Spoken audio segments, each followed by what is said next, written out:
नमस्कार, तुमचं सगळ्यांचं स्वागत आहे आजच्या नव्या व्हिडिओमध्ये. गणेशाला बुद्धिदाता, वक्रतुंड, गजानना, विघ्नहर्ता अशी अनेक नावं आहेत, ज्यातून एक बोध मिळतो. गणरायाची मनोभावे पूजा करणे आणि इष्टित फळ मिळण्यासाठी लाभ प्रत्येकालाच हवा असतो हे खरं आहे. परंतु गणरायाची भक्ती करणाऱ्यांना हे ठाऊक आहे की काय, आज अंगारकी चतुर्थी म्हणजेच गणरायाचा दिवस आणि उद्या बुधवार म्हणजे देखील गणरायाचा दिवस. गणेशाला बुद्धिदाता, वक्रतुंड, गजानना, विघ्नहर्ता अशी अनेक नावे आहेत, ज्यातून एक बोध मिळतो. गणरायाची मनोभावे पूजा करणे आणि इच्छित फळ मिळण्याचा लाभ प्रत्येकालाच हवा असतो हे खरं आहे. परंतु गणरायाची भक्ती करणाऱ्यांना हे ठाऊक आहे का की गणरायाकडून शिकण्यासारखे आणखीन काय आहे. गणरायाच्या संपूर्ण शरीराचं आपल्याला एक शिकवण देत असते. चला तर मग पाहूया याचा नेमका अर्थ काय. गणपती बाप्पाचं डोकं हे भलं मोठं आहे. याचा अर्थ म्हणजे डोके मोठे, चार बाजूंनी चौकटी बाहेरचे विचार करण्यासाठी असा त्याचा अर्थ होतो. गणपती बाप्पा यामार्फत आपल्याला असे सांगतात की आपले जे डोके आहे ते मोठे म्हणजे आपण प्रत्येक गोष्टीचा चार बाजूने विचार करायला हवा. कुठल्याही उत्तराला किंवा कुठल्याही प्रश्नाला एका बाजूने विचार करून अर्थ नसतो. आपण सगळीकडनं सगळ्या बाजूनी विचार करूनच उत्तर शोधायला हवं. गणपती बाप्पाचे डोळे देखील हे मोठे आहेत. याचा अर्थ असा आहे की समोर जे दिसतं त्या पलीकडेही पाहण्यासाठी. गणपती बाप्पा यामध्ये आपल्याला असे सुचवतात की आपले डोळे मोठे आहेत म्हणजे जे आपल्याला दिसत नाही त्याही पलीकडे आपण विचार करून बघायला हवा. जेव्हा कुठलीही गोष्ट किंवा कुठलाही निर्णय घ्यायची वेळ असते तेव्हा आपण चार बाजूंनी विचार करायला हवा. जे दिसतंय ते सुद्धा आणि जे दिसत नाही ते सुद्धा आपण विचार केल्यावरच आपल्याला कुठल्याही प्रश्नाचं उत्तर जे आहे ते मिळत असतं. गणपती बाप्पाचे कान सुपासारखे असतात. या सुपासारख्या कानांचा अर्थ इतरांचे लक्षपूर्वक ऐकून घेण्यासाठी. गणपती बाप्पाचे कान जे आहेत ते भले मोठे असतात. बाप्पाचे कान आपल्याला हे सुचवतात की कानाचा अर्थ असा होतो की आपण इतरांचे जेव्हा लोक बोलतात किंवा कोणी काही आपल्याला सांगत असतात ते आपण त्यांच्याकडे लक्ष देऊन ऐकले पाहिजे. आपलं म्हणणं तर आपण मांडतोच, पण समोरच्याचं सुद्धा ऐकणं जे आहे हे तितकंच महत्त्वाचं असतं कुठल्याही गोष्टीमध्ये. ह्या गोष्टीचा आपण विचार करायला पाहिजे की आपण इतरांचं सुद्धा बोलणं लक्षपूर्वक ऐकायला हवं. नंतरची गोष्ट म्हणजे एका हातात कुऱ्हाड मोह्यांची बंधने कापण्यासाठी आणि आसुरी संस्कार मुळापासून तोडण्यासाठी. गणपती बाप्पाच्या एका हातामध्ये कुऱ्हाड असते. ती म्हणजेच काय तर ती मोहाची जी बंधने आहेत, आपण सगळे मोहमायामध्ये अडकलेलो असतो. त्या मोहमायाचा पाश आपण कापण्यासाठी किंवा आपण त्या गोष्टीत अडकायला नको यासाठी ती कुऱ्हाड गणपती बाप्पाच्या हातामध्ये असते. आणि आसुरी संस्कार मुळापासून तोडण्यासाठी सुद्धा गणपती बाप्पा त्याचा उपयोग करत असतात. म्हणजेच आपल्यातील नकारात्मक गुण, नकारात्मक गोष्टी, कुठल्या हिंसक गोष्टी ह्याचा आपल्यापासनं नायनाट करण्यासाठी सुद्धा या गोष्टीचा वापर गणपती बाप्पा करत असतात. जेव्हा आपण गणपती बाप्पाची भक्ती करतो तेव्हा या गोष्टीचा त्याग, या गोष्टीचा आपल्याला या गोष्टींपासून गणपती बाप्पा आपल्याला दूर नेत असतो. आपल्यापासनं सगळ्या नकारात्मक गोष्टी ज्या आहेत त्या दूर जात असतात. नंतरची गोष्ट म्हणजे महोदर. चांगल्या गोष्टी, चांगल्या वाईट गोष्टी शांततेने समजावून घेण्यासाठी महोदर जे असतं हे चांगल्या वाईट गोष्टी शांततेने समजून घेण्यासाठी असतं. म्हणजे आपण प्रत्येक गोष्टीचा चांगल्या आणि वाईट अशा प्रकारच्या ज्या गोष्टी असतात त्या गोष्टी आपण शांततेने समजून घेतल्या पाहिजे यासाठीचा हे असतं. नंतरचे आहे एकदंत. चांगल्या गोष्टी मिळण्यासाठी त्याग करणे गरजेचं. एकदंत जो असतो म्हणजे तो चांगल्या गोष्टींसाठी असतो. चांगल्या गोष्टी मिळवण्यासाठी आपल्याला बरेचदा काही गोष्टींचा त्याग करावा लागतो. आपल्याला बऱ्याच गोष्टी आवडत असतात किंवा आपल्या मनाविरुद्ध आपल्याला वागावंसं लागतं. तशा वेळेस आपल्याला काही गोष्टींचा त्याग करावा लागतो.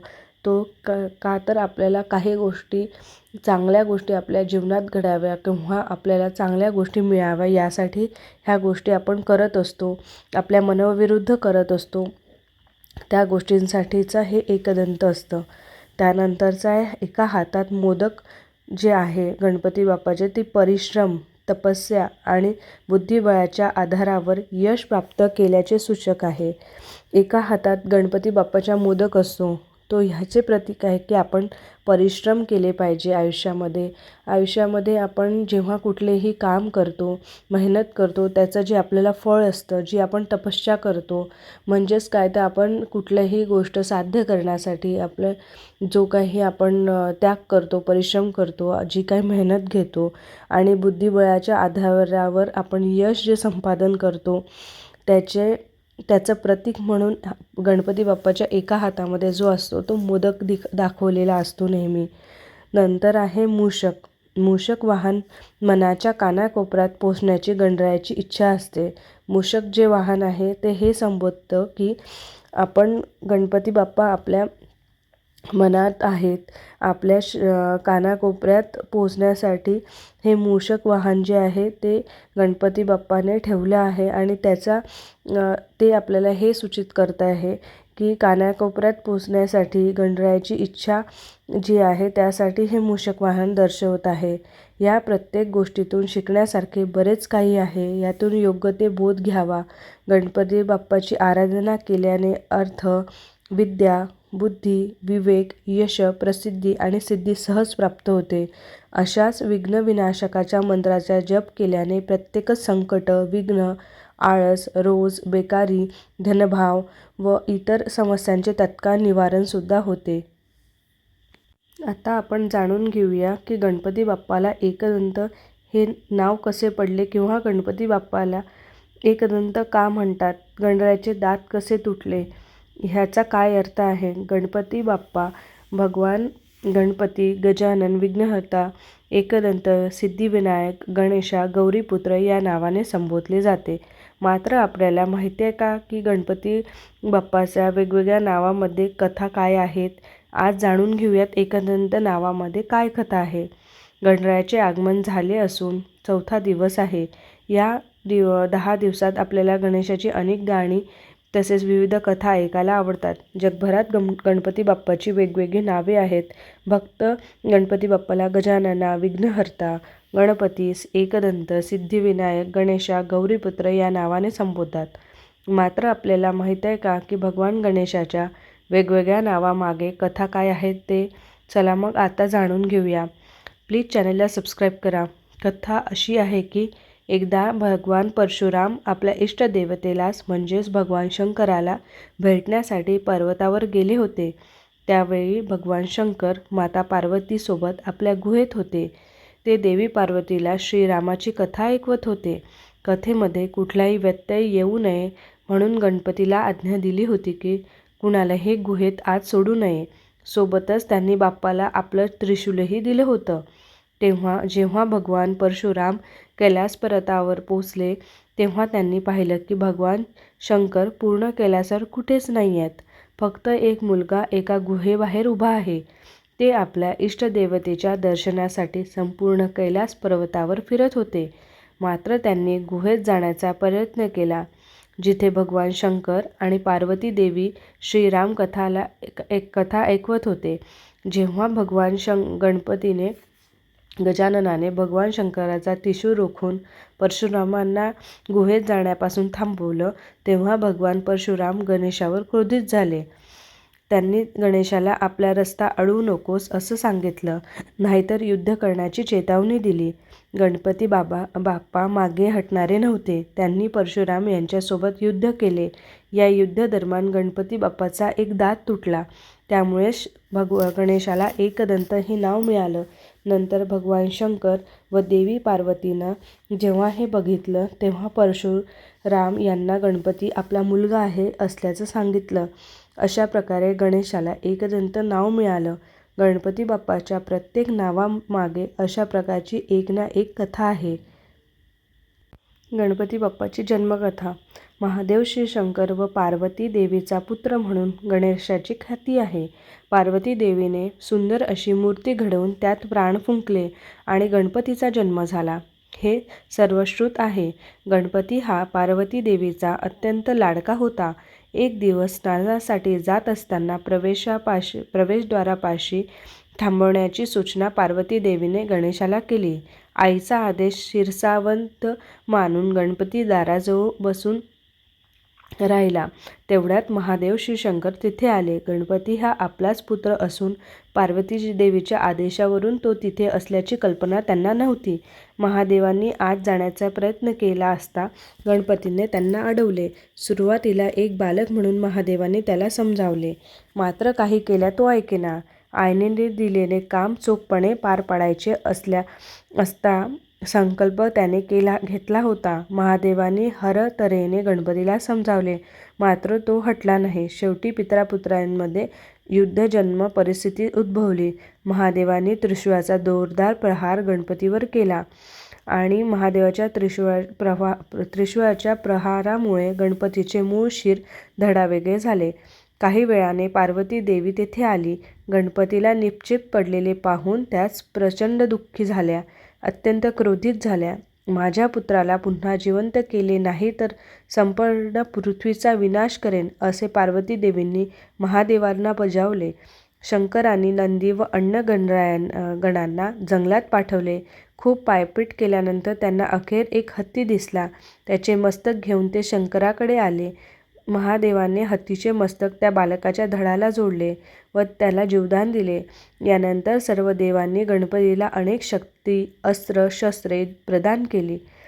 उत्तराखंडमध्ये कुमाऊं मंडळात असलेल्या अल्मोडा शहरापासून 160 किलोमीटर अंतरावर अनेक पर्वतरांगा आहेत. यामध्ये गंगोली घाट पर्वतरांगांमधील एका पर्वतावर पाताल भुवनेश्वर नामक गुहा आहे. याच गुहेत गणपतीचे मूळ शिर ठेवण्यात आले आहे असे सांगितले जाते. तेथे गणपतीचा एक मूर्ती आहे, त्यास आदि गणपती म्हटले जाते. तेथील मंदिरामध्ये गणपतीच्या मूर्तीचे रक्षण भगवान शंकर स्वतः करतात अशी मान्यता आहे. पौराणिक संदर्भानुसार त्रेतायुगातील राजा ऋषपर्ण याने प्रथम ही गुहा पाहिली होती. तो त्या ठिकाणी गेल्याने काही दाखले पुराणात मिळतात. या गुहेच्या चारही बाजूला देवदारांचे घनदाट जंगल आहे. या परिसरात अनेक गुहा असल्याचे आढळून येते.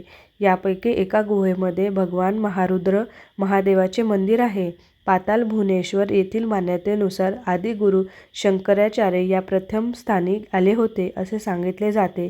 इसवी सन 722 दरम्यान शंकराचार्यांना या गुहेबद्दल साक्षात्कार झाला होता.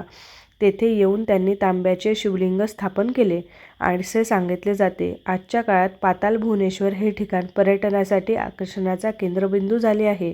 केवळ भारतातील नाही तर देश-विदेशातील अनेक पर्यटक या गुहेला भेट देण्यासाठी येत असतात. अतिशय पवित्र मानल्या जाणाऱ्या 4 धामांचे सुलभ दर्शन या पाताल भुवनेश्वर या गुहेत होते असे म्हटले जाते. पाताल भुवनेश्वर या गुहेत 4ही युगांचे म्हणजेच कृत्य, द्वापार, श्वेता आणि कलियुगाचे प्रतीक म्हणून 4 दगड आहेत. यापैकी कलियुगाचा प्रतीक असणारा दगड दिवसेंदिवस वरच्या बाजूला सरकत आहे. हा दगड ज्यावेळी भिंतीला स्पर्श करेल तेव्हा कलियुगाचा अंत होईल अशी मान्यता आहे. या गुहेत केदारनाथ, बद्रीनाथ, अमरनाथाचे दर्शन होते असे सांगितले जाते. बद्रीनाथमध्ये बद्री पंचायतीची शिलारूप मूर्ती आहे. यात यमक, कुबेर, वरुण, लक्ष्मी, गणेश आणि गरुड यांचा समावेश आहे. तक्षक नागाची आकृती येथील एका मोठ्या दगडावर असलेली पाहायला मिळते. या पंचात्यावर बाबा अमरनाथ यांची प्रतिकृती दिसते. कालभैरवाच्या जिभेचे दर्शनही या गुहेत होते. गणपती बाप्पांचे भावंड श्री कार्तिकेय मोठा भाऊ आहे, तर इतर भाऊ सुकेश, जलंधर, अयप्पा आणि भूमा आहे. गणपतीची बहीण अशोक सुंदरी महादेवाच्या इतर मुली होत्या ज्यांना नागकन्या मानले गेले आहे. जया, विश्वहर, शालिंबारी, देव आणि दोतली अशा या गणपतीच्या बहिणींची नावे आहेत. गणपतीची बहीण अशोक सुंदरी महादेव व पार्वतीची पुत्री असल्यामुळे गणपती बहीण असे मानले जाते. तिचा विवाह राजा नहुष यांच्यासोबत झाला होता. गणपतीच्या पत्नी गणपतीला 5 पत्नी आहेत. रिद्धी, सिद्धी, तुष्टी, पुष्टी आणि श्री. गणपतीचे पुत्र जे आहेत ते पुत्र लाभ आणि शुभ आहे आणि नातू आमोद आणि प्रमोद. अधिपती जलतत्वाचे अधिपती. प्रिय पुष्प, लाल रंगाचे फूल. प्रिय वस्तू दुर्वा आणि शमीपत्र. प्रमुख अस्त्र पाश आणि अंकुश. गणेश वाहन सिंह, मयूर आणि मूषक. शतयुगात सिंह, त्रेतायुगात मयूर आणि द्वापार युगात मूषक आणि कलयुगात अश्व आहे. गणेश जपमंत्र जो आहे तो ओम गंग गणपते नमः. गणपतीची आवड मोदक आणि बेसनाचे लाडू आहेत. आणि गणपतीची प्रार्थना जी आहे ती गणेश स्तुती, गणेश चालिसा, गणेश आरती आणि गणेश सहस्त्रनामावली. पुराणांमध्ये गणपती हा शिवहर, पार्वतीपुत्र या नावांनी व शंकर पार्वतीचा मुलगा असल्याचे सांगितले जाते. गणपतीला इतर काही नावे आहेत. माघ शुक्ल चतुर्थी व भाद्रपद शुक्ल चतुर्थी असा दोनदा गणपतीचा जन्म झाल्याचे द्वामुत्तूर नावाने ही देवता ओळखली जाते. या देवतेस अग्रपूजेचा मान असतो. हिंदू धर्मात या देवतेचे वर्णन स्थलपरत्वे बदलत असली तरी ती हत्तीचे मुख, मनुष्याचे शरीर असलेली देवता हे वर्णन समान आहे. या देवतेचे वाहन काही ठिकाणी उंदीर तर काही ठिकाणी सिंह सांगितले आहे. पुराण व साहित्यात गणपतीचे अनेक ठिकाणी उल्लेख आहे. गणपती हा महाभारत या ग्रंथाचा लेखनिक होता. भारतात सर्वत्रच गणेशाची पूजा प्रचलित आहे. विशेषतः महाराष्ट्र राज्यात गणेशाची मोठ्या प्रमाणावर पूजा व उत्सव केला जातो. गणेशाचा उपासक संप्रदाय गाणपत्य नावाने ओळखला जातो. हा संप्रदाय गणेशाची मयुरेश्वर या नावाने पूजा करतो. गणेश गायत्री मंत्र असा आहे. महक्ताया विद्महे वक्रतुंडाय धीमहि तन्नो दन्ती प्रचोदयात. संवाहन गणेश कर्नाटकातील तळकाठूच्या विघ्नेश्वर मंदिराजवळ शिल्प. गणेश शब्दाचा अर्थ गणांचा ईश वा प्रभू असा होतो. गण म्हणजे शिव व पार्वतीचे सेवक होय. गणांचा अधिपती म्हणून गणपती असेही या देवतेस म्हणतात. महाराष्ट्रात हे नाव म्हणजेच फार लोकप्रिय आहे. विनायक हे नाव दक्षिणेत वापरतात. हे नाव गणपती नावाशी संबंधित आहे. विनायक या शब्दाचा अर्थ म्हणजे विशिष्ट रूपाने जो नायक, नेता तो. या अर्थाने गणाधिपती ही नाव प्रचलित आहे. हेरंब हे नाव देशीय प्राकृत शब्द हेरंबो यापासून आले आहे. हेरंब म्हणजे दीनजनांचा तारणकर्ता होय. वक्रतुंड, एकदंत, महोदय, गजानन, विकट आणि लंबोदर ही गणपतीची देहविषय दर्शवणारी नावे आहेत. वक्रतुंड म्हणजे ज्यांचे तोंड वक्र वा वाकडे आहे तो. गणपतीच्या सोंडेमुळे चेहरा थोडासा वक्र दिसतो, त्यामुळे हे नाव. एकदंत म्हणजे ज्याला एक दात आहे तो. गणपतीस एक दात असल्याच्या अनेक पौराणिक कथा सांगितल्या जातात. प्रथम कथेनुसार परशुरामाने युद्धात गणपतीचा एक दात उपटला. दुसऱ्या कथेनुसार कैलास पर्वतावर गणपतीने रावणास अडवले म्हणून रावणाने गणपतीचा एक सुळा मोडला. आणखी एका कथेमध्ये खेळीखेळीतील लढाईत कार्तिकेयने गणपतीचा एक दंत भग्न केला. महोदय आणि लंबोदर या शब्दाचा अर्थ अनुक्रमे महा म्हणजे मोठे उदर, पोट असा असणारा व लंब वा म्हणजे लांबडे उदर, पोट असणारा असा होतो. या दोन्ही नावे गणपतीचे स्थूलत्व दाखवतात. विघ्नहर्ता वा विघ्नेश्वर या नावाचा अर्थ सकल विघ्न वा बाधांचा अधिपती असा आहे. पुराणात सर्वत्र गणपतीची विघ्नाधिपती म्हणून उल्लेख आढळतो. सकल बाधांचा अधिपती व नियंत्रक असल्यामुळे गणपतीस हे नाव प्राप्त झाले आहे. गणपतीचा प्रथम उल्लेख म्हणून प्राचीनतम हिंदू धर्मग्रंथ असलेल्या ऋग्वेदात मिळतो.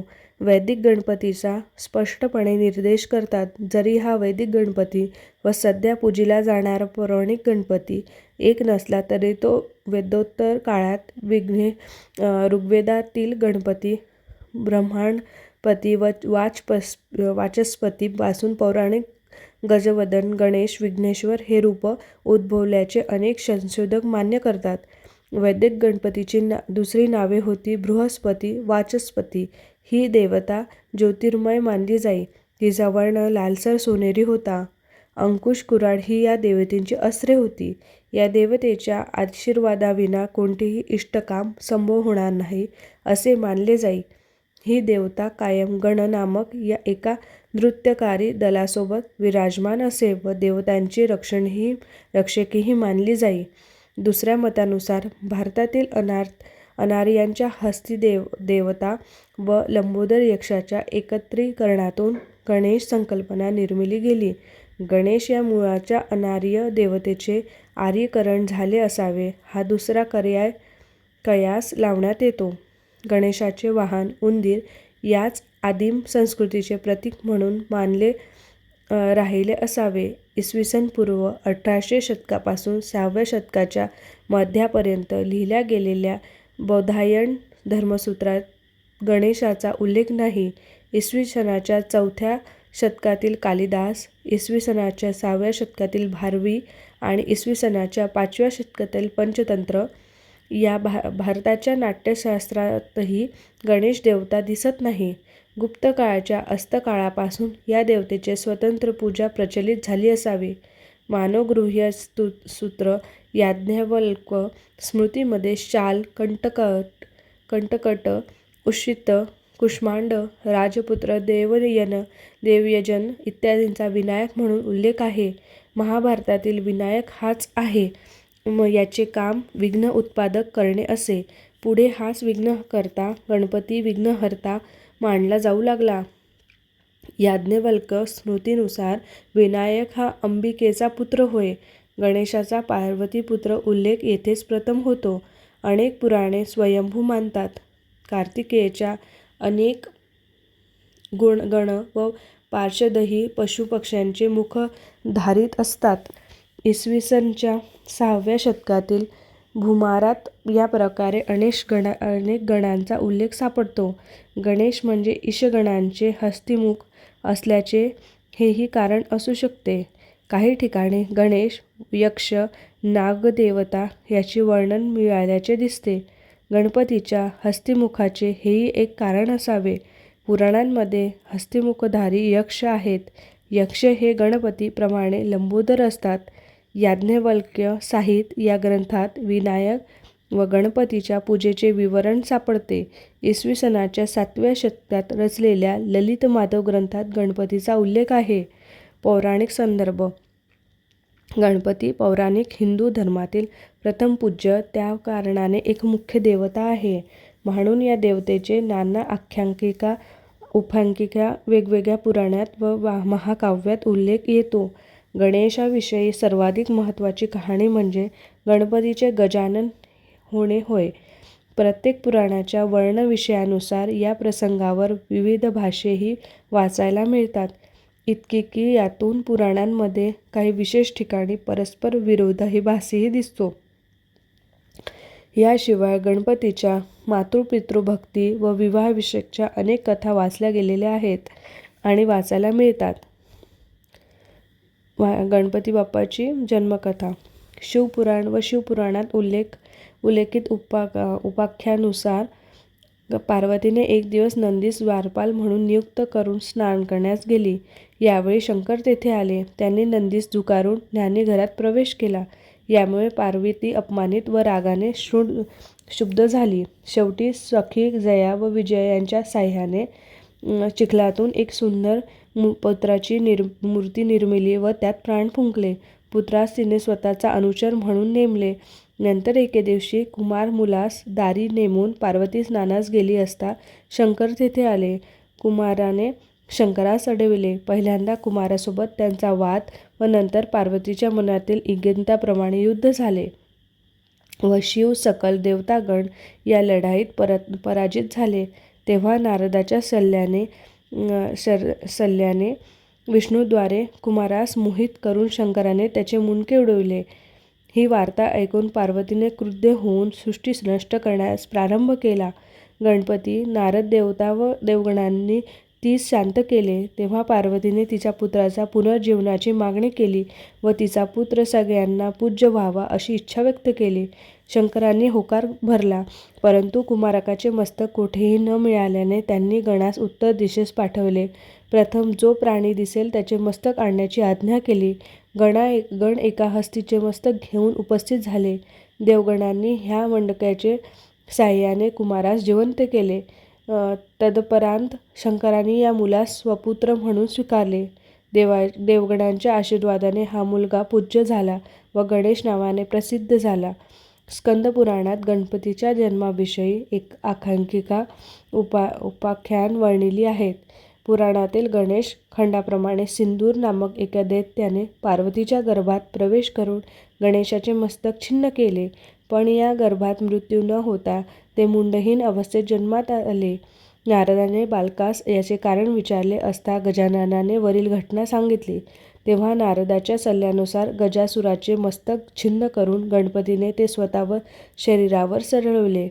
स्कंदपुराणात ब्रह्मखंडातील कथेनुसार पार्वतीने स्वतःच्या मळापासून एक सुंदर व पूर्णांग पुतळा निर्मला व त्यात प्राण फुंकले. त्यात गणपती आपला द्वारपाल नेमून ते स्नानास गेले. नंतर तेथे येऊन स्नानागारात जाणाऱ्या शंकरास बालकाने अडवले. शंकरासोबतचे युद्ध झाले व त्यात शंकरांनी बालकाचे मस्तक छिन्न केले. यानंतर गजसुराचा वध करून शंकरांनी त्याचे मस्तक बालकाच्या धडावर बसवले. गंगामसलेचा भालचंद्र गणेश ओंकार स्वरूपाचे गणेशाने सृष्टीचे निर्माण केल्याचे सांगितले ठरविले. त्यास त्याने निर्मितीची जबाबदारी ब्रह्मदेवावर, सर्वांच्या पोषणाची विष्णूंवर व संहाराची महादेवांवर, सामर्थ्य देण्याची आदिशक्तीवर आणि प्रकाश देण्याची जबाबदारी सूर्यावर सोपवली. परंतु या पाचही देवांच्या मनात गर्व निर्माण झाला व त्यांनी ओंकाराच्या सर्व कार्याशिवाय कार्य सुरू केले. या सर्व घटना ओंकार गणेश अंतर्ज्ञानाने जाणत होता. तो या सर्वांची गंमत पाहत होता. त्याने दंडकारण्यातील वृद्धगंगेच्या म्हणजेच गोदावरीच्या दक्षिण तीरावर एक क्षेत्र निर्माण केले. पुढे श्रीविष्णूंनी या क्षेत्री येऊन उग्र स्वरूपात गणेशाची आराधना सुरू केली. नंतर या सर्व देवांनी येथे येऊन ओंकार स्वरूपाशी आपली चूक कबूल केली. ओंकाराने त्यांना क्षमा केली. या चारही देवांना या क्षेत्री आपली पूर्वीची सिद्धी पुन्हा प्राप्त झाली. म्हणून भक्तमंडळी या क्षेत्राला सिद्धीश्रम व सिद्धीक्षेत्र म्हणून लागली, अशी आख्यायिका आहे. सर्व देवांनी ओंकार गणेशाचे पूजन केले.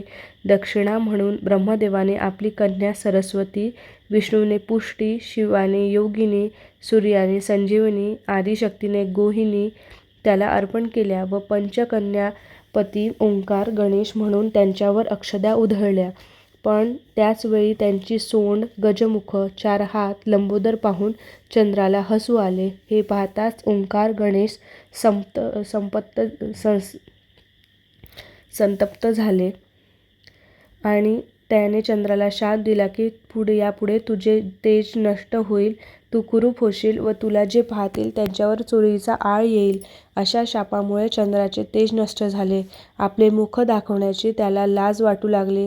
चंद्राच्या अनुपस्थितीमुळे वातावरणातील शिथिलता नष्ट झाली. म्हणून ब्रह्मा, विष्णू, महेश व त्यांची पत्नी रोहिणी यांनी चंद्राला सिद्धाश्रमी जाऊन गणेश आराधना करून ओंकार गणपतीची पूजा कृपा संपादन करावयास सांगितली. यास सिद्धाश्रमी चंद्राने 21 वर्ष ओम गं गणपते नमः या मंत्राची उग्र अनुष्ठाने केली. तेव्हा ओंकार गणेश त्याला प्रसन्न झाला व त्याने चंद्राला उशाप दिला की फक्त भाद्रपद शुक्ल चतुर्थीला, ज्यावेळी घरोघरी भक्त माझी प्रतिष्ठापना करतील, त्या रात्री तुझ्याकडे पाहतील, त्याच्या वेळी चोरीचा आळ येईल, त्याच्यावरील संकटे येतील. पण एरवी दर महाशुक्ल द्वितीयेला जे तुझे दर्शन घेतील त्यांची त्या मासातील विघ्ने दूर होतील. तसेच संकष्टी चतुर्थीच्या दिवशी माझ्या पूजेची सांगता तुला अर्घ्य देण्याने व तुझ्या पूजनाने होईल. तुझ्या दर्शनानंतर ते उपास सोडतील, त्यांना या व्रताचे पूर्ण फल प्राप्त होईल. चंद्राच्या इच्छेनुसार गणपतीने त्याला आपल्या भाळीत धारण केले. या दिवशी शुक्ल पक्षातील द्वितीया होती, म्हणून गणेशाच्या भाळीत द्वितीयेच्या चंद्राची कोर असते. यानंतर ओंकार गणेश तेथून अर्धपान झाले, अंतर्धान पावले व सर्व देवदेवतांच्या उपस्थितीत चंद्राने येथे गणेश मूर्तीची प्रतिष्ठापना केली. तेव्हापासून या क्षेत्राला भक्तमंडळी भालचंद्रपूर म्हणू लागले. आर्षक्षेत्र असेही या स्थानाला म्हणतात. देवांना येथे सिद्धी प्राप्त झाली म्हणून याला सिद्धक्षेत्र हेही म्हणतात. या क्षेत्राचे महात्म्य ऐकून पुढे गौतम ऋषी येथे आले आणि त्यांनी येथे ओंकाराचे उग्र तप केले. ओंकार त्यांना प्रसन्न झाले. त्यावेळी गौतम ऋषींनी हा माझा आश्रम सतत विविध प्रकारच्या धान्यांनी समृद्ध राहू दे आणि त्यातील कणग्यांमधून कितीही वेळा धान्य काढले तरी कधीही त्या रिकामा पडू देऊ नकोस अशी विनंती केली. पुढे या क्षेत्रावर गौतम ऋषींच्या अनुयायांनी त्याची दुष्काळापासून सुटका झाल्यामुळे सर्वांनी भालचंद्र गणेशाचे पूजन केले व पुष्टी देणारे हे स्थान म्हणून मानसल क्षेत्र असे त्याचे नाव केले. मानसल नावाच्याच पुढे अपभ्रंश मसले असा झाला. पुष्टी आणि मानसल या समानार्थी शब्द असून चांगले पोषण झालेला असा त्याचा अर्थ आहे. पूर्वीपासूनच या स्थानाजवळ वृद्धगंगा वाहत होती. तिच्याविषयी कृतज्ञता व्यक्त करण्यासाठी गंगा मसले असे क्षेत्राचे नाव ठरले गेले आणि गंगा मसले म्हणजेच गंगेमुळे चांगले पोषण होत असलेला आसमंत. सीतामाईला रावणाने पळवून नेले तेव्हा श्रीराम व लक्ष्मण दंडकारण्यात राहिले होते. तेव्हा सीतामाईचा शोध लवकर लागावा, ती सुखरूप असावी व तिचा प्राप्ती लवकर व्हावी अशी प्रार्थना श्रीरामाने येथे येऊन भालचंद्र गणेशाला केली होती.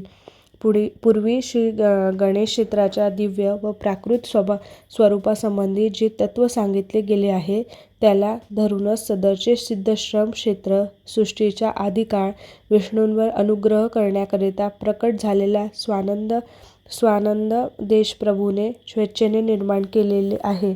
तेच पुढे चंद्र गौतमी प्रभृती भक्तांकरिता वेळोवेळी प्रसिद्ध आले. सदर सिद्धश्रम क्षेत्र सृष्टीच्या आदिकाळी विष्णूंवर अनुग्रह करण्याकरिता प्रकट झालेल्या स्वानंदेश प्रभूने स्वेच्छेने निर्माण केलेले आहे. तेच पुढे चंद्र गौतम प्राकृत भक्तांकरिता वेळोवेळी प्रसिद्धीस आले. परभणीतील सदर सिद्धश्रम क्षेत्र स्वानंद पीठ म्हणून गणेश गुरुपीठत्वाने प्रसिद्ध म्हणून असून गोदावरी तीर हीच त्याची मर्यादा आहे. दंडकारण्यानजीक नंदक नावाचे एक गाव होते. त्या गावात एक दुष्ट कोळी राहत होता. लहानपणापासूनच तो चोऱ्यामोऱ्या लोकांच्या हत्या वाटमारी करून आपल्या कुटुंबाचे पालनपोषण करी. एकदा तो शिकारीसाठी बाहेर पडला असताना एका पक्ष्याची शिकार करताना त्याचा पाय खड्ड्यात पडून तो कोसळला. त्याचे सर्वांग चिखलाने माखले होते. येथे नजीकच असलेल्या तळ्यामध्ये त्याने आंघोळ केली. तळ्यातून बाहेर येताना त्याला एक गणपती मूर्ती काठावर दिसली. तेथून ओम ओम ओम असे मुखाने म्हणत मृदल ऋषी चालले होते. त्यांना लुटण्यासाठी दुष्ट त्यांच्यावर धावून गेला. त्याच्यावर त्याने खड्ग असलेले हात उगारला. तेथे एक आश्चर्यकारक घटना घडली. दुष्टाचा उगारलेला हात एकदम लुळा पडला व हातातले खड्ग जमिनीवर पडले. अशा वेळी मृदल ऋषींनी त्यांच्या अंगावरून हात फिरवला. त्याबरोबरच त्या दुष्टाचा हात पूर्ववत झाला. या सर्व घटनेतून तो दुष्ट शिरमिंदा झाला.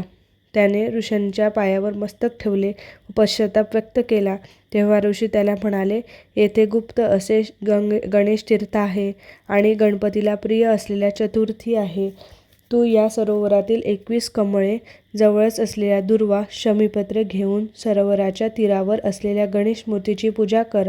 नंतर मृदल ऋषींनी जमिनीत वाळलेली काठी पुरली व त्याला म्हणाले, या काठीला पाने फुटेपर्यंत पद्मासन घालून बैस व ओम श्री गणेशाय नमः या मंत्राचे अनुष्ठाने कर. असे सांगून मृदल ऋषी तिथून निघून गेले. काही वर्षांनी दुष्टाच्या शरीरावर अनेक वाळूळे उभी राहिली. त्यानंतर एकदा मृदुल ऋषी अचानक तेथून चालत जात असताना वारुळात ओम ओम ओम असा मंत्रध्वनी ऐकू येऊ लागला. तसेच वाळक्या काठीलाही पालवी फुटलेली त्यांना पाहिली. त्यावेळी मृदल ऋषींनी वारुळाची माती बाजूला करून त्याच्या जर्जर शरीरावर आपल्या कमंडलूतील तीर्थ शिंपडले. या तीर्थाचा प्रभाव एवढा मोठा होता की दुष्टाच्या भुवयांवर एक सोंड वरती आली. हा चमत्कार पाहून तो दुष्ट उठला व त्याने मृदुलांच्या पायावर डोके ठेवले. भुरकुटी म्हणजेच भुवयांवरून त्यांना सोंड फुटली म्हणून लोक त्याला भ्रुशुंडी असे म्हणू लागले. मग मृदुल ऋषींनी त्याला ओम या एकाक्षरी मंत्राची दीक्षा दिली आणि म्हणाले, आता तुला साक्षात गणेशाचे रूप प्राप्त झाले आहे. ह्या तुझ्या कठोर तपश्चर्येचा महिमा आहे. सारे देव आता तुझे दर्शन घेण्यात धन्यता मानू लागतील.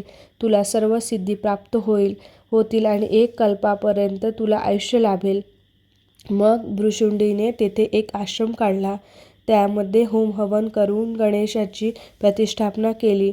ओम या एकाक्षरी मंत्राची अनुष्ठाने करायला सुरुवात केली. खूप वर्षांनी गणपतीने तेथे येऊन त्यांना दर्शन दिले व सांगितले, तू तप केलेली ही जागा नामल क्षेत्र म्हणून ओळखली जाईल. तू या स्थापन केलेल्या या मूर्तीचे जो अत्यंत श्रद्धेने दर्शन घेईल त्याला विद्या, संपत्ती, पुत्र, सुखप्राप्ती होऊन शेवटी मुक्ती मिळेल. तुला गाणपत्य संप्रदायात फार मोठे स्थान प्राप्त होऊन ते अक्षय राहील. असे साक्षात गणपती सांगताच आपल्या मनातील आशा पूर्ण झाली. या आनंदाने भृशुंडीने गणेशाच्या चरणावर आशापूर्वक म्हणत आपला माथा टेकविला.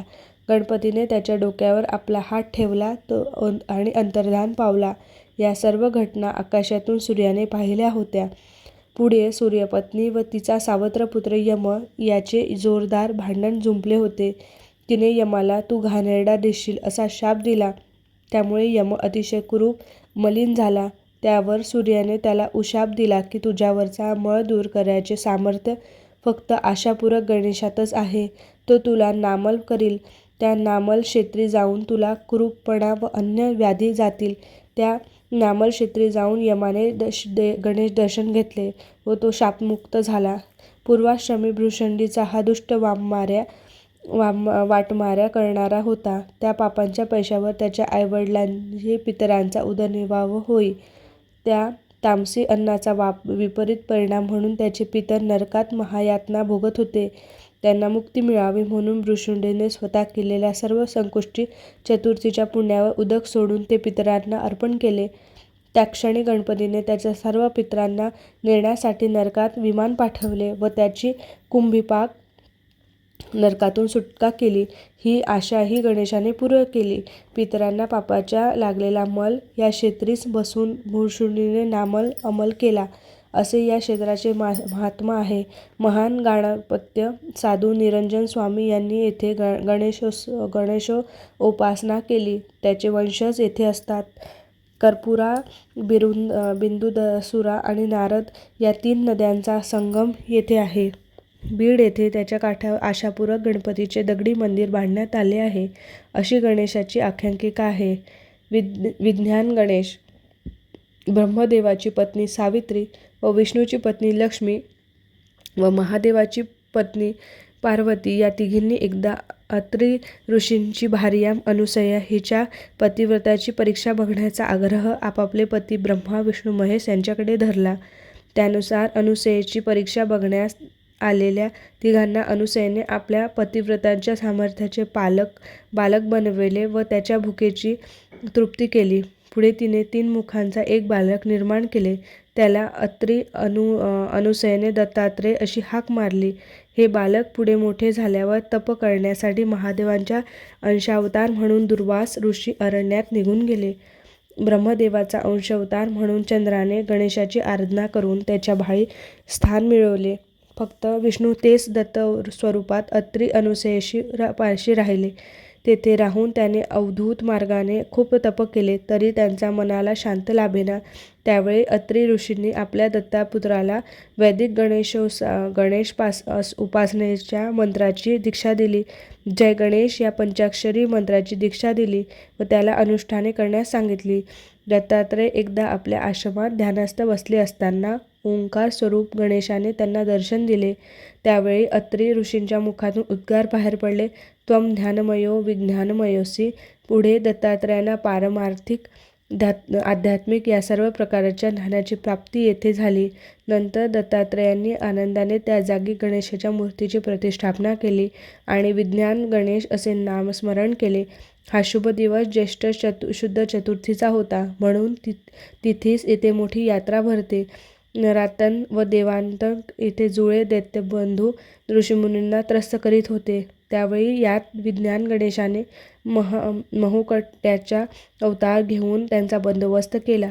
सूर्यपती शनी याला पत्नीने शाप दिला होता. त्याचे परिमार्जन व्हावे म्हणून शनीने येथील विज्ञान गणेशाची आराधना केली आणि तो शापमुक्त झाला. त्यामुळे या क्षेत्राला शनीचे राक्षस भुवन असेही म्हणतात. याच ठिकाणी पूर्वी गोदावरी गंगेचा आश्रम करून शंकराने समाधियोगाने विज्ञान गणेशाला प्रसन्न करून घेतले होते. तेव्हापासून तो सर्व विद्यांचा अधिपती विद्यानाथ या पदवीला प्राप्त होऊन विज्ञानेश्वर या नावाने प्रसिद्ध झाला. हे स्थान म्हणून ओळखले जाऊ लागले. विज्ञानेश्वर शंकराचे स्थान गोदावरीच्या उत्तर तीरावर असून विज्ञान गणेशाचे मंदिर गोदावरी गंगेच्या दक्षिण तीरावर आहे. पूर्वी आद्य गणपताचार्य परमश्रेष्ठी गुरु श्रीमल्लाचार्य महाराज यांनी सर्व ब्रह्मांडात दिग्विजय करून ब्रह्मसिद्धांचे रक्षण व्हावे आणि अधिकारी म्हणून संस्कारी जनांना यथाकाल ज्ञानमार्ग मिळावा म्हणून गणेशपीठाची स्थापना केली. त्या योजनेप्रमाणे दत्तात्रयांची स्थापना या स्वानंद पीठावर झाली म्हणून असून येथे अखंड निवास करून विंध्य पर्वतापासून कृष्णा नदीपर्यंतच्या प्रदेशात ज्ञानप्रसादाचे कार्य ते करीत असतात अशी आख्यायिका आहे. जालना जिल्ह्यातील विज्ञान गणेशाची मूर्ती सध्या असलेल्या मंदिराच्या खाली गुहेमध्ये होती. 200 वर्षापूर्वी महान गणेश भक्त साक्षात्कार यजुर्वेदी ब्राह्मण शंकरबुवा मंगलमूर्ती यांनी आपल्याला झालेल्या दृष्टांताप्रमाणे सदर मूर्ती गुहेतून बाहेर आणली आणि सध्याच्या ठिकाणी तिथे प्रतिष्ठापना केली. पूर्वी या क्षेत्रास पेशवे सरकारहून काही उत्पन्न दिले जात असे. या ठिकाणी निजाम व थोरले माधवराव पेशवे यांची मोठी लढाई झाली व पेशव्यांनी निजामाचा पूर्ण पराभव केला. आदी शंकराचार्याचे गुरुबंधू त्रिद्रविड पादाचार्य या स्थानी वास्तव करीत होते. या स्थानास सिद्धाश्रम असेही नाव पुराणात आहे. श्री गणपतीने ओझर येथे विघ्नासुराचा पराभव केला होता आणि त्याचप्रमाणे विघ्नेश्वर असे नाव धारण केले. तो हा ओझरचा विघ्नेश्वर ऋषीमुनींचा धावा ऐकताच ओ देऊन झरकन धावत आला आणि त्यावरील विघ्नांचे ओझ्याचे हरण केले. ते हे ओझर आणि तेथील ओंकार म्हणजेच विघ्नहारी असे सांगितले जाते. सर्व जगातील संकटे अरिष्टे यांचा नाश व्हावा, सर्वत्र शांतता नांदावी या हेतूने सर्व ऋषीमुनींनी एकत्र येऊन हिमालयामध्ये गणेशयाग सुरू केला होता. या यागामध्ये कुठलेही देवतेला आवाहन केलेले नव्हते, कारण तो फक्त ऋषीमुनींपुरताच मर्यादित होता. परंतु यागाला आपल्याला निमंत्रण नसल्यामुळे देवांचा राजा इंद्र याने काळाला यमराजाला विघ्नासुराचे रूप धारण करून ऋषीमुनींच्या यज्ञात प्रचंड विघ्ने आणण्यास सुरुवात केली. त्यामुळे ऋषीमुनींना मरणप्राय दुःख होऊ लागले. देवर्षी नारदांच्या मार्गदर्शनाने त्यांनी ओम श्री ग्ल्यू ग्लीम गम या मंत्राने दुर्वाचनाने गणेशाची आराधना करण्यास सुरुवात केली. ऋषीमुनींच्या यज्ञामध्ये काळ हा विघ्न आणत असल्याची वार्ता गणेशाच्या कानी आली आणि ऋषीमुनी आणि लोकांवर गुदमरलेल्या विघ्नांचे ओझरण दूर करण्याची त्यांनी ऋषीमुनींना हाकेला ओ दिली आणि तो ऋषीमुनींच्या यागातून वर आला. याच पाहता काळरूपी विघ्नासूर येथून पळून सुटला आणि महाराष्ट्रात जुने नगर जुन्नर परिसरात कुकडी नदीच्या आसमंतात येऊन वावरू लागला. तेथे येऊन विघ्नासूर परत लोकांना त्रास देऊ लागला आणि कुणाकडे कुठेही काही चांगली गोष्ट घडत असेल तर तिथे विघ्न आणू लागला. त्यामुळे मंगलकार्य होईनाशी झाली. तेव्हा भयप्रद झालेल्या देवदेवतांनी पार्श्व ऋषींकडून गणपतीची पुन्हा आराधना सुरू केली. पुन्हा गणेशाचे पार्श्वमुनींच्या पत्नींच्या पोटी जन्म घेतला आणि विघ्नासुराशी युद्ध करून त्याला जेरबंद केले. तेव्हा गणपतीपुढे लोटांगण घालून विघ्नासुराने जीवदान मागितले व गणरायाचा जयजयकार सुरू केला. तेव्हा विघ्नासुराने गणपतीकडे आणखीन एक प्रार्थना केली आणि गणपतीने विघ्नहर किंवा विघ्नेश्वर असे आपले नाव धारण करून तेथे कायमचे वास्तव्य करावे व आपल्याला त्याच्या समेत स्थान द्यावे. याच प्रार्थनेनुसार गणपतीने विघ्नासुराला आपल्या सैन्यात दाखल करून घेतले. परंतु हा दैत्य आपली मूळ विघ्नसंतोषी वृत्ती विसरेल की नाही यात शंका आली. म्हणून गणपतीने त्याला सांगितले की कोणतेही मंगलकार्य असो की तिथे शुभारंभी माझे पूजन झाले तर मात्र तुला तिथे विघ्न आणता येणार नाही. शिवाय विघ्नेश्वर व विघ्नेश्वर या नावाचे जो जप करेल त्यांची विघ्ने नष्ट होतील. एवढे सांगून श्री गणेश अंतर्धान पावले. विघ्नासुराला जायबंदी करून टाकल्यामुळे आता देवदेवतांवरची अरिष्टही दूर झाली होती व आनंदाप्रीत्यर्थ सर्व देवांनी भाद्रपद शुद्ध चतुर्थीला दुपारी सूर्य माथ्यावर येते समयी तेथे विघ्नेश्वराची प्रतिष्ठापना केली. तो हा ओझरचा विघ्नेश्वर विद्यारंभे विवाह च प्रवेश निर्गम्य तथा संग्रामे संकटे चैव विघ्नस्तन न जायते. विद्येस प्रारंभ, विवाह वगैरे मंगल प्रसंगी, गृहप्रवेशाप्रसंगी, यात्रा, युद्ध, संकट प्रसंगी जो विघ्नहराचे स्मरण पूजन करेल त्याचे संकट दूर होईल या श्रद्धेने मंगल कार्य ठरले असता दरवाजावर प्रथम गणेशाचे चित्र लावून तोरण बांधतात. लग्न, मुंज, वास्तुशास्त्र आणि भूमिपूजन प्रसंगी निमंत्रक पत्रिकेवर प्रथम गणपतीचे स्मरण म्हणून श्री गजानन प्रसन्न असे छापण्याचा प्रघात आहे. पहिली अक्षत गणपतीला दिली जाते. सुपारीला गणपतीचे प्रतीक म्हणून समजून मंगल कार्यास शुभारंभ होतो. सुपारी स्वरूपातील गणपतीचे पूजन केले जाते.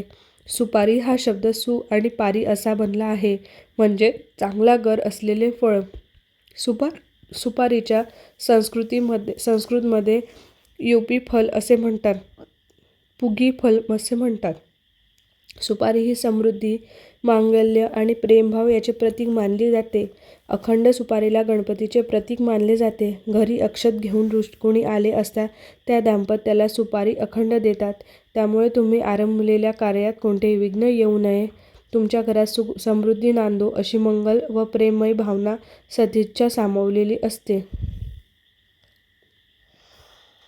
थेऊरच्या चिंतामणीबद्दल असे सांगितले जाते की ओंकार स्वरूपाने आपल्या नाभी कमलातून ब्रह्मदेवाची उत्पत्ती केली व त्याच्यावर सृष्टी निर्माण करण्याची जबाबदारी सोपवली. ब्रह्मदेव कार्य सुरू करू लागले परंतु त्यांच्या मनात माझ्याविषयी कोणाचे काहीही चालणार नाही असा अहंभाव निर्माण झाला.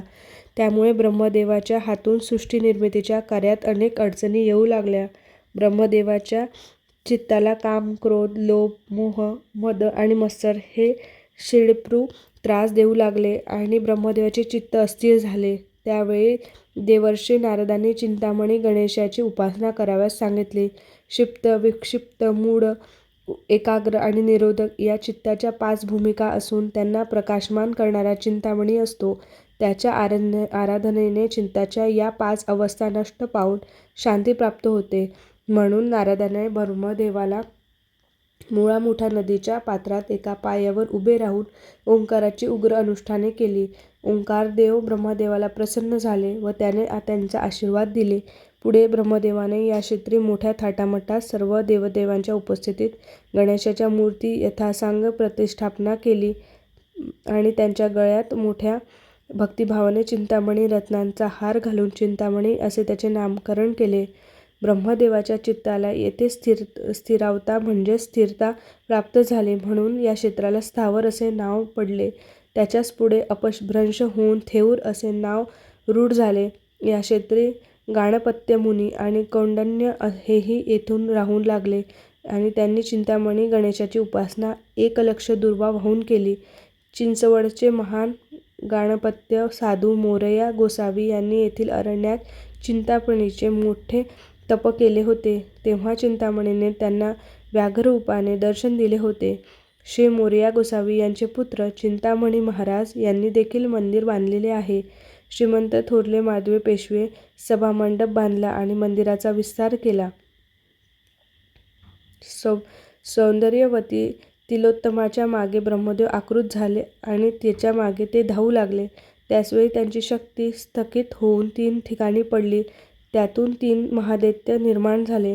महापाप, संकष्ट आणि शत्रू या 3 दैत्यबंधूंनी शिवाची उग्र तपश्चर्या केली. ब्रह्मांडाचे स्वामी व्हायचे वरदान मागू लागले.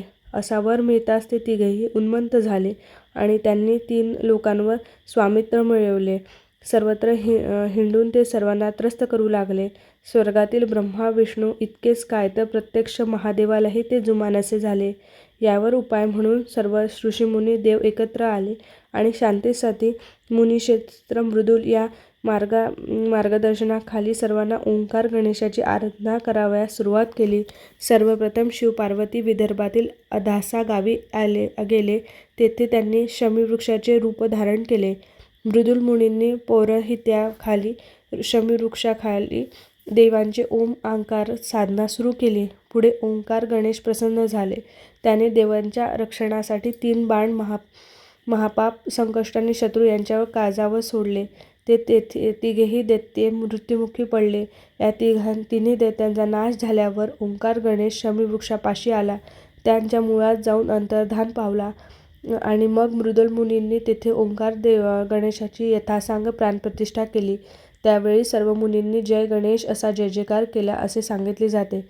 पुढे ती मूर्ती त्या शमीच्या मुळापाशी एकरूप झाली व तेथे असंख्य शमीवृक्ष निर्माण झाले. त्यातून या जागेला शमीवन किंवा गावाला शमीमूलपूर असे नाव पडले. शमीवृक्ष हा पश्चाताप झालेल्या भक्तांचे दोष त्यांच्या तपसाधनेतून दूर करणारा असल्याने क्षेत्राचे अदोष असेही नाव रूढ झाले. और्य ऋषींना एक अतिशय सुंदर कन्या होती. तिचे नाव होते शमिका.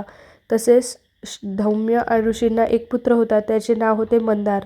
मंदार आणि शमिका यांचा विवाह झाला. एकदा त्यांचे भृशुंडी ऋषी आले असता त्यांचे लंबोदर पाहून मुशिका आणि मंदार यांना हसू आले आणि स्वाभाविकच भृशुंड ऋषी संतप्त झाले व त्यांनी त्या दोघांना तुम्ही झाडे व्हाल असा शाप दिला आणि आपला पुत्र व सून यांची अवस्था अशी झालेली पाहून धौम्य ऋषींना फार दुःख झाले. त्यांना त्या ठिकाणी गणेशाचे उग्र रूप तप केले. त्यावेळी धौम्यांनी शमिका व मंदार यांना पूर्ववत करण्याची प्रार्थना केली. त्यावेळी गणेशांनी मी भृशुंडीचा शाप खोटा करू शकणार नाही, परंतु आजपासून मी मंदार वृक्षाच्या मुळाशी निवास करेन. तेथेच त्यांची फुले आणि शमीपत्रे मला प्रिय होतील असा वर दिला. शमीवृक्षाला अग्निभर्या आणि केश मदनी ईशानी लक्ष्मी तपनयना अग्निभार्या केश मथनी ईशानी अशी नावही आहेत. हे झाड विघ्नांचे हरण करणारे असल्याने विजयादशमीच्या दिवशी याचे पूजन करून मगच सीमोल्लंघनास निघण्यास येऊ लागले. तसेच पुढे पांडवांनी अज्ञातवासात जाताना एका शमीवृक्षावर लपवून ठेवली होती. या क्षेत्री वामनाने बलीच्या यज्ञात विध्वंस करण्याकरिता विघ्नपाशांची आराधना केली होती. त्याच्या कृपाबलाने बलीच्या यज्ञाचा विध्वंस करून सर्वत्र विजय संपादित केला. या प्रसंगाने सदर क्षेत्रस्थळी शमीविघ्नेश्वर शमीप वक्रतुंडे या नावाने श्रीगणेशाची मूर्ती स्थापन केली. तेव्हापासून हे क्षेत्र वामन स्थापित वामनवरद वक्रतुंडेश्वरचे क्षेत्र म्हणून पुराणात प्रसिद्ध झाले. वामनाने प्राणप्रतिष्ठा केलेली मूर्ती 18 फूट उंच, 7 फूट रुंद आणि दशभुजा आणि उजव्या सोंडेची व सिंहवाहक आहे. हे मंदिर टेकडीवर पूर्वाभिमुख आहे. या गणेशाच्या कृपेने विवाह लवकर जमतात अशी भाविकांची श्रद्धा आहे. कृतयुगांमध्ये सिंधू देशात पल्ली नावाचे गाव होते. त्या गावामध्ये कल्याण नावाचा एक वाणी राहत होता. त्याच्या पत्नीचे नाव इंदुमती होते आणि त्याला एक सुंदर बुद्धिमान असा बल्लाळ नावाचा मुलगा होता. लहानपणापासूनच बल्लाळाचे मन देवपूजेकडे ओढले गेले होते. इतर कुठलेही खेळ खेळण्यापेक्षा दगडगोटे जमवून त्यांनी गणपती मानून त्याची पूजा अर्चा करणे त्याच्या नित्याचा छंद होता. एकदा तो सर्व सवंगड्यासह रानात खेळायला गेले असताना झाडामध्ये एक पाषाण शिला पाहून त्यास गणपती मानून मंदार, शमी, कमळ, जास्वंदी इत्यादी फुलांनी तसेच आंबे, डाळिंब, केळी हे नैवेद्य दाखवून मोठ्या प्रेमाने त्याने पूजा केली. सर्व मुलांना ओम गंग गणपते नमः, वक्रतुंडा महाकाय इत्यादी मंत्रश्लोक म्हटले. सकाळी रानात गेलेली मुले रात्री झाली तरी घरी न परतल्यामुळे कल्याणसह सर्व पालक वनात गेले. बल्लाळाने गणेशाची केलेली पूजा, चाललेल्या मंत्रघोष बघून कल्याणाने त्याला खूप मार दिला व आपल्या पागोट्यानेच त्याला झाडाला घट्ट तावातावाने घरी आणून बांधून तो घरी घेऊन आला. दुसरे दिवशी डोळे उघडल्यावर बल्लाळाला झालेला प्रकार कळला व त्यास फार दुःख झाले. आपण बांधलेले मंदिर, बांधलेली पूजा कोणीतरी उद्ध्वस्त केलेले पाहून संतापाच्या भरात तो म्हणाला, ज्या कोणी हे दुष्कृत्य केले असेल त्याच्या अंगाला दुर्गंधी सुटो व तो व्याधिग्रस्त हो. पुढे डोळे मिटून बल्लाळाने गणपतीची आराधना चालू ठेवली. मध्यरात्रीनंतर तेजस्वी ब्राह्मण त्याच्याजवळ आला व त्याने बल्लाळाची बांधलेली पागोट्यातून सुटका केली व त्याच्या अंगावरून आपला हात फिरवला. ते तेजपूज्य ब्राह्मण म्हणजे दुसरे तिसरे कोणी नसून साक्षात ओंकार गणेशच होते आहेत हे ओळखून त्याने गणेशाचे पाय घट्ट धरले. त्यावेळी गणेशाने वर मागाव्यास सांगितला असता बल्लाळाने स्वतःसाठी काही न मागता आपण येथेच राहून भक्ताचे चिरंतन रक्षण करण्याची इच्छा प्रकट केली. नंतर ओंकार गणेशाने बल्लाळाने पूजलेल्या त्या शिळेमध्ये अंतर्धान पावले. बल्लाळासाठी त्याचा ईश्वर धावून आला म्हणून लोक त्या गणपतीला बल्लाळेश्वर म्हणू लागले. आणि महाराष्ट्रातील कुलाबा जिल्ह्यात सुधागड तालुक्यातील हे पाली तीर्थक्षेत्र म्हणून ओळखून असून हे पल्लीपूर होते. फार पूर्वी मंदिर लाकडी होते. नंतर त्याचा जीर्णोद्धार झाला. धुंडीराज विनायकाचे मंदिर असून ते मूर्ती ही स्वयंभू आहे. पालीच्या बल्लाळाला येथे गणपती प्रसन्न झाला होता. तेथे ओंकार गणेशाने बल्लाळाला गणेश लोकात नेण्यासाठी साक्षात विमान पाठवले अशी आख्यायिका आहे. ओंकार गणेशाच्या मनात सृष्टी निर्माण करावी असे आले. त्यावेळी त्याला खूप आनंद झाला. त्याने ब्रह्मदेवावर सृष्टीनिर्मितीचे कार्य सोपवण्यापूर्वी भूमीच्या अंतर्भागात स्वतःला झालेला आनंद शतगुणित करण्यासाठी एक स्थान निर्माण केले. मग तो ओंकार स्वतः तेथे अवतरला म्हणून त्या क्षेत्राला स्वानंदपूर असे नाव पडले. भूस्वानंदभुवन असेही त्याला म्हणतात. ओंकार येथे ज्या भागात प्रकट झाला त्या भागाचा आकार मोरासारखा होता. तसेच पूर्वी तेथे फार मोठी मोरांची वस्ती होती म्हणून त्याचे गाव मोरगाव हे नाव प्रचलित झाले. ओंकार येथे सर्वात प्रथम अवतरला म्हणून क्षेत्रात गणेश संप्रदायाला आद्यपीठाचा मान लाभलेला आहे. या क्षेत्राला सर्वक्षेत्र, बीजक्षेत्र, क्षेत्रराज या नावाने संबोधले जाते. या ठिकाणी सृष्टीनिर्मितीचे कार्य करण्याआधी ब्रह्मा, विष्णू, महेश, शक्ती व सूर्य या पंचदेवांनी ओम या मंत्राची अनुष्ठाने केली. भाद्रपद शुद्ध चतुर्थीच्या दिवशी पंचपरमेश्वरांना ओंकार गणेशाचे दर्शन दिले. त्या दिवशी या पंचदेवांनी येथे या ओंकार गणेशाची यथासांग प्रतिष्ठा केली. ओंकाराचे हे आदिपीठ म्हणून अनेक ऋषीमुनी वास्तव करून राहिले. ते येथे नित्य यज्ञ करीत असत. सिंदुरासूर या सेनापती, कमलासूर या दोघांचा वध ओंकार या ठिकाणी केला. पंचदेवांनी स्थापन केलेली मयुरेश्वराची मूळ मूर्ती मृत्तिका, लोह आणि रत्ने यांची होती. पुढे त्याची झीज झाली तेव्हा पांडवांनी ती मूर्ती येथे गुप्त स्वरूपात ठेवली. तेथे नवीन मोरया मूर्तीची प्रतिष्ठापना केली असे सांगितले जाते. महान गाणपत्य मोरया गोसावी 14व्या शतकामध्ये मोरगावातून खूप मोठी तपश्चर्या केली. तिथे करह्या नदीतील ब्रह्मकमंडलू तीर्थामध्ये स्नान करीत असताना एकदा त्यांच्या उंजळीत तांदळा गणपतीची मूर्ती आली. तेथे त्यांनी ती मूर्ती चिंचवड येथे आणली. ही मूर्ती घेऊन ते मोरया गोसावी माघ आणि भाद्रपद महिन्याच्या चतुर्थीला मोरगावी जात असत. मंदिराजवळ ओहरीवर बसून श्रेष्ठ गाणगद्य गणेश योगी मृदंग महाराज यांनी अनेक वर्ष गणपतीची आराधना केली. मृदुपुराणावर भाष्य केले, गणेश गीतेवर टीका लिहिली आणि गणेशाने अनेक ग्रंथ लिहिले. प्रसिद्ध योगींद्र मठाची स्थापना येथे त्यांनी केली. या गणेश क्षेत्र स्वायंभू क्षेत्रात मोडते. एकदा त्र्यंबकेश्वरी शिव तप करीत बसले असताना पार्वतीने औत्सुक्याने स्वतः देव असताना आपण कुठल्या देवाची तपस्या करता असा प्रश्न केला.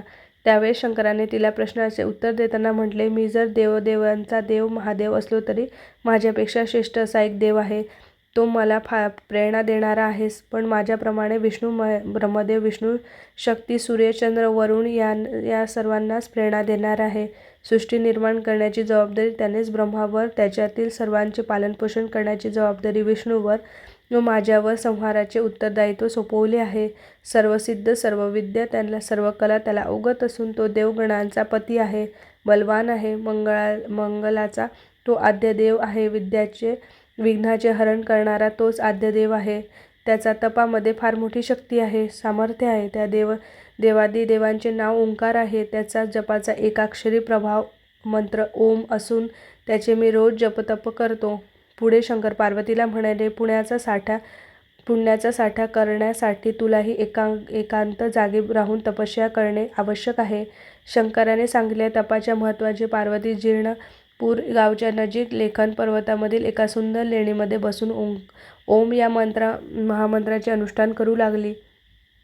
आणि उपासना करत असताना एखाद्या मूर्तीवर मन एकाग्र करण्यासाठी तिने आपल्यासमोर एका बालकाची मृत्तिकेची मूर्ती बनवून ठेवली. पार्वतीच्या तपश्चर्येला एक तप पूर्ण झाले तेव्हा मृत्तिकेच्या मूर्तीतून एक सोंड चतुर्भुज असे बालक निर्माण झाले. बाल गणेश फार शूर होता. भक्तांची संकटे दूर करण्यासाठीच त्याने तेथे जन्म घेतला होता.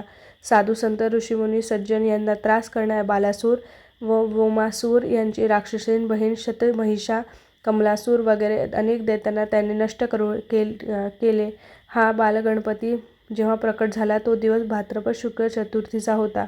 म्हणून पुढे या दिवशी घरोघरी मृत्तिकेची गणेश मूर्ती आणून तिची प्रतिष्ठापना करून उत्सव साजरा करण्यात येऊ लागला. गिरी म्हणजे पर्वत. हिमालया गिरिराज. पार्वती ही कन्या म्हणून तिचे नाव गिरिजा झाले व तिच्या आत्म्यापासून निर्माण झालेला देव म्हणून त्याचे नाव गिरिजात्मक ठेवले होते. या लेण्यांमध्ये असलेला गणपती म्हणून याला लेण्याद्री म्हणतात. लेण्याच्या पिछाडीस एक गुहा होती. त्यातून बसून गिरिजेने हे तप केले. गणेश तिच्या समोर आला परंतु या लेणीच्या बाजूला त्याची पाठ आलेली होती. त्या गुहेत जाणे शक्य नाही. त्यामुळे लेण्यातील गुहेमध्ये गिरिजात्मकाचा पृष्ठभाग असून त्याची पूजा करण्यात येते. लेणीतील गणेश मंदिर दक्षिणाभिमुख असून येथे भव्य महासभामंडप आहे. दोन्ही बाजूंना ओवऱ्या आहेत. गिरिदेव गणेशस्य स्वरूपे चेतकीमय म्हणजेच लेखनादी पर्वतच गणेशाचे रूप आहे असे पुराणांमध्ये म्हटले आहे. पार्वतीलाही भाविक लोक वंदना करतात. पर्वतालाही. महिष्मती नावाच्या नगरीत वरण्य नावाचा राजा होता. ब्रह्मदेवाच्या जांभईपासून निर्माण झालेला सिंदूरासूर ऋषीमुनींना खूप त्रास देत असे. तेव्हा सर्वांनी ओंकाराचे तप केले. ओंकार त्यांना प्रसन्न झाला. म्हणाला की माझे निस्सम भक्त आहेत.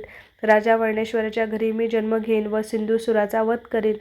गणेश महाकल्पामधील ब्रह्मदेवाच्या पहिल्या दिनकल्पामध्ये पहिले त्रेतायुग प्रवृत्त झाले असता मैथिली देशामधील गंडकी नगरात राज्य करणाऱ्या चक्रपाणी राजाला सिंधू नावाचा पुत्र होतो आणि तो आसुरी प्रकृतीने संपन्न असा महापराक्रमी होता. त्याने सूर्याची आराधना करून ब्रह्मांड विजयी सामर्थ्य व सर्वज्ञ अजिंक्यपद प्राप्त करून घेतले. पुढे त्याने ब्रह्मा विष्णू आदी प्रमुख महापरमेश्वरांना जिंकून कारागृहात ठेवले आणि तो अखिल ब्रह्मांडाचा राजा झाला. त्यावेळी त्याने सर्वत्र धर्मनाश करून देवीमूर्तींचा विध्वंस केला. सिंधू दैत्याच्या कारागृहात अडकून पडलेल्या देवांनी गणेशाची आराधना केली. तेव्हा पार्वतीच्या तपश्चर्येने संतुष्ट होऊन तिला वरदान दिल्याप्रमाणे गणेशाने पार्थिव मूर्तीतून गणेश नावाचा अवतार धारण केला. कालांतराने त्याला सिंदूरासुराचा नाश केला. त्याआधी सिंधू दैत्याचा सेनापती महाबलाढ्य कमलासूर याच्याशी गणेशाची फार मोठे युद्ध झाले. त्याला कमलासुराचा नाश झाला. त्यावेळी कमलासुराचा मारण्यासाठी जो त्रिशूळ फेकला त्याने योगाने कमलासुराच्या शरीराचे बरोबर 3 भाग झाले. त्या ठिकाणी शरीराचे मुख्य मस्तक भाग मोरेश्वर क्षेत्री पडला. कंठापासून नाभीपर्यंतचा भाग राजसदन क्षेत्र राजूर येथे पडला आणि नाभीपासूनचा पायाचा भाग प्रवाळ क्षेत्र पद्मालय येथे जाऊन पडला अशी आख्यायिका आहे. ही क्षेत्र गणेशाची 3.5 पीठं म्हणून प्रसिद्ध झाली. महिष्मती नगरात कमलासुराचा गळ्यापासून नाभीपर्यंतचा भाग गणेशा या शौर्याचे प्रतीक म्हणून राजा वरेण्याने आपल्या राजवाड्याच्या आसमंतात बसविला. राजवाड्याचा भाग म्हणून सर्वजण याला राजापुरी म्हणत असत. गणेश परत आपल्या राजुरीत आला त्यामुळे राजा वरण्य आणि राणी पुष्पिकेला फार आनंद झाला. त्याने गणेशापाशी मोक्षाची अपेक्षा व्यक्त केली. त्यांची इच्छा पूर्ण करण्यासाठी गणेशाने त्यांना योगाचे उपदेश करणारी व उपनिषदांचा भावार्थ सांगणारी गणेश गीता त्यांना कथन केली. गणेश गीता कथन केल्यानंतर गणेश तिथे गुप्त झाला आणि माघ चतुर्थीला वरण्य राजाने त्याच्या मूर्तीची येथे यथासांग प्राणप्रतिष्ठा केली आणि कठोर गणेशोपासना केली. हा गणपती नवसाचा समयीला पावतो असे मानले जाते. त्यामुळे तेथील मूर्ती पुढे 100 ते 125 समया कायम तेवत असत. पूर्वी ही गणेश मूर्ती अंधाऱ्या गुहेत असल्यामुळे शेकडो समयांच्या ज्योतीमध्ये गणेश मूर्ती फारच विलोभनीय दिसत असत. आता पुढे भव्य मंदिर उभारण्यात आले आहे.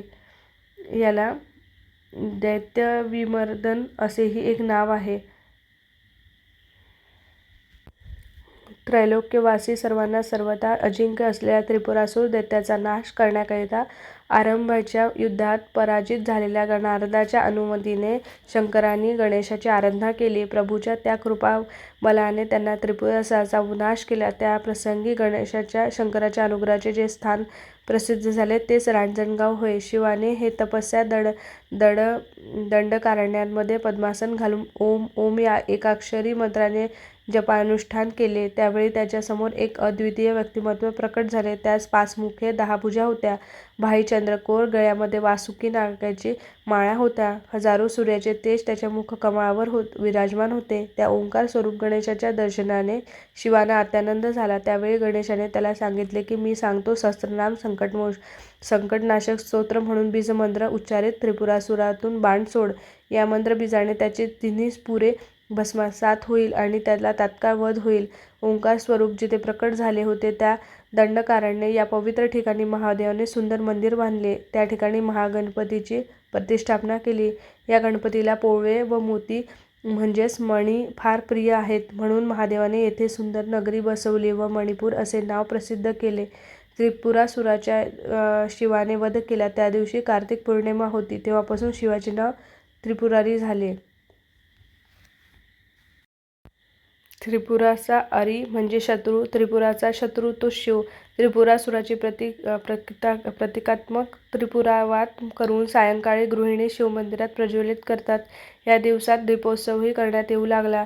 शिवाने मणिपूर येथे फाल्गुनातील शुद्ध चतुर्थीला गणेश बीज मंत्राने गणेश सहस्रनामाने अनुष्ठाने करून व्रत केले. त्याने नक्त करून तिला मिश्रित अन्नाचे पारणे केले आणि शुराय विराय गजाननाय लंबोदर वरदाय या मंत्राने महागणपतीचे पूजन करून विघ्ननाशासाठी होम केला.